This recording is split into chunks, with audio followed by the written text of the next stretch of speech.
मैं इस महल की रानी थी।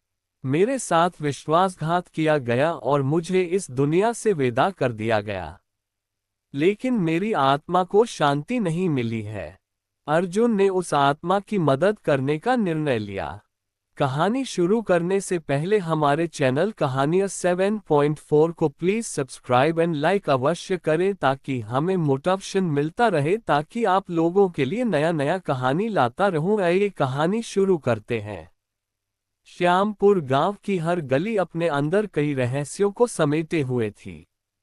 ये गांव अपनी गोस्ट स्टोरी के लिए दूर दूर तक मशहूर था। गांव के बुजुर्ग अक्सर रात की आग के पास बैठकर इस गोस्ट स्टोरी को सुनाते थे। कहते थे कि हर पूर्णिमा की रात वहां एक भूतनी दिखाई देती है। इस भूतनी की कहानी से अर्जुन बेहद प्रभावित था। वह हमेशा सोचता कि क्या वाकई में ये गोस्ट स्टोरी सच हो सकती है। अर्जुन के मन में इस गोस्ट स्टोरी की सच्चाई जानने की तीव्र इच्छा थी। उसने अपने दोस्तों से कहा, आओ इस बार हम इस भूतनी की सच्चाई का पता लगाएंगे। लेकिन उसके दोस्तों ने डर के मारे उसे अकेला छोड़ दिया। अर्जुन ने अपनी हिम्मत को संभालते हुए अकेले ही इस गोस्ट स्टोरी की सच्चाई का पता लगाने का निर्णय लिया। पूर्णिमा की रात धीरे धीरे पास आ रही थी। अर्जुन ने अपनी योजना बनानी शुरू कर दी। गांव के बाहर स्थित पुराने महल की ओर वह बढ़ चला। ये वही महल था जो हर गोस्ट स्टोरी का केंद्र था। रात का अंधेरा गहराते ही चांदनी अपनी पूरी चमक के साथ आकाश में फैल गई थी।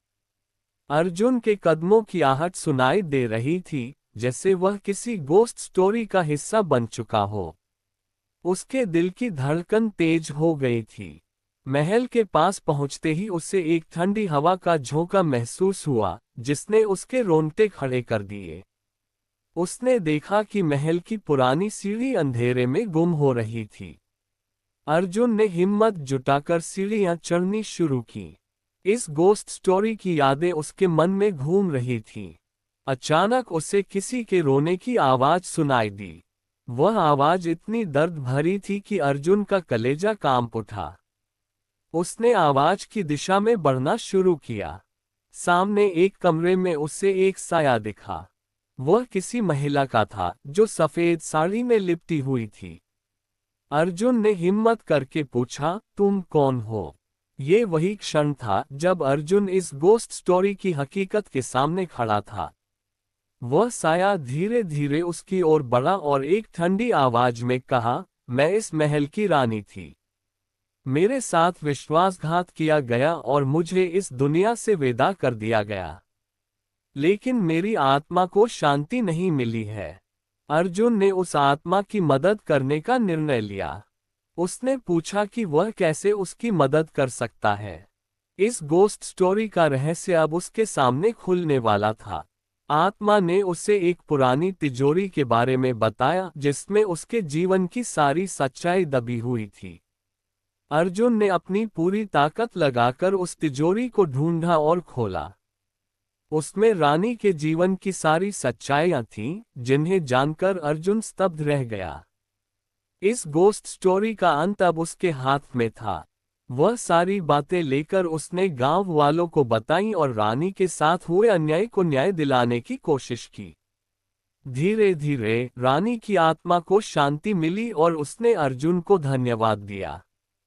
अर्जुन ने महसूस किया कि उसकी हिम्मत और सच्चाई ने न केवल एक आत्मा को मुक्ति दिलाई बल्कि गांव के लोगों को भी एक डरावनी रात से मुक्त किया। इस गोस्ट स्टोरी के बाद अर्जुन गांव का हीरो बन गया और उसकी कहानी ने उसे अमर कर दिया। गांव में अब हर पूर्णिमा की रात एक उत्सव की तरह मनाई जाती है, जिसमें अर्जुन की बहादुरी और भूतनी की मुक्ति की कहानी सुनाई जाती है। इस गोस्ट स्टोरी ने न केवल अर्जुन की जिंदगी बदल दी, बल्कि श्यामपुर के इतिहास में भी एक नया अध्याय जोड़ दिया। अर्जुन की बहादुरी और इस गोस्ट स्टोरी की सच्चाई ने श्यामपुर गांव के लोगों के दिलों में एक नई उम्मीद जगाई थी।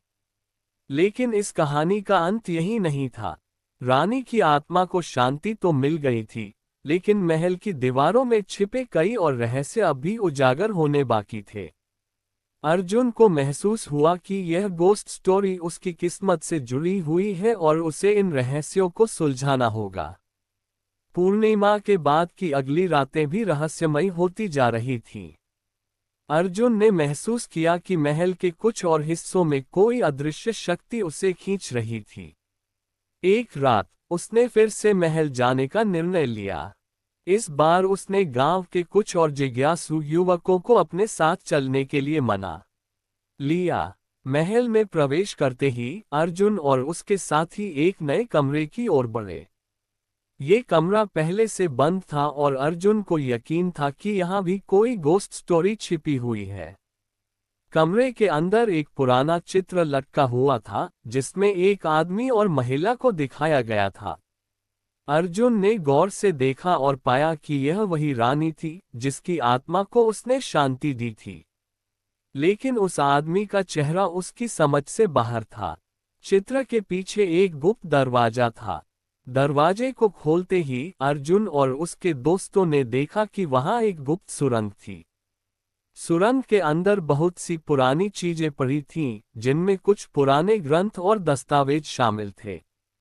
इन दस्तावेजों में उस आदमी की कहानी थी जो रानी का विश्वासपात्र था और जिसे बाद में धोखा देने का आरोप लगा। अर्जुन और उसके साथी धीरे धीरे उन दस्तावेजों को पढ़ने लगे। उन्हें पता चला कि रानी के साथ जो विश्वासघात हुआ था, उसका कारण यह आदमी नहीं था, बल्कि यह तो एक और बड़ी कॉन्स्पिरेसी थी जिसे महल के कुछ अन्य लोगों ने रची थी।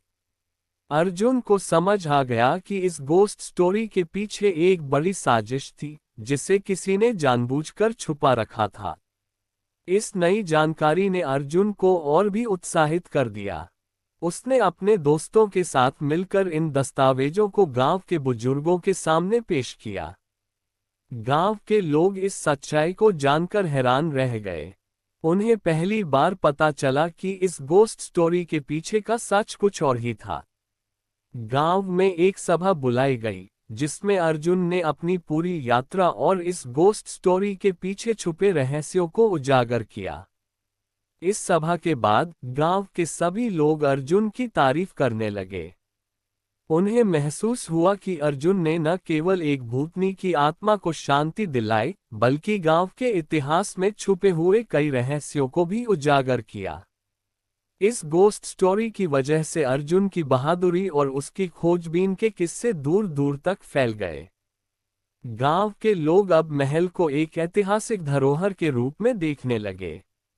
अर्जुन ने भी फैसला किया कि वह इस महल को एक संग्रहालय में बदल देगा ताकि लोग इस गोस्ट स्टोरी और इसके पीछे छुपे रहस्यों को जान सकें। अर्जुन की यह यात्रा उसके जीवन का सबसे बड़ा रोमांच बन गई और इस गोस्ट स्टोरी ने उसे सच्चाई की खोज में एक नए मुकाम तक पहुंचाया। गांव के लोग आज भी अर्जुन की इस बहादुरी की कहानी सुनाते हैं और यह गोस्ट स्टोरी अब श्यामपुर की एक अमूल्य धरोहर बन चुकी है।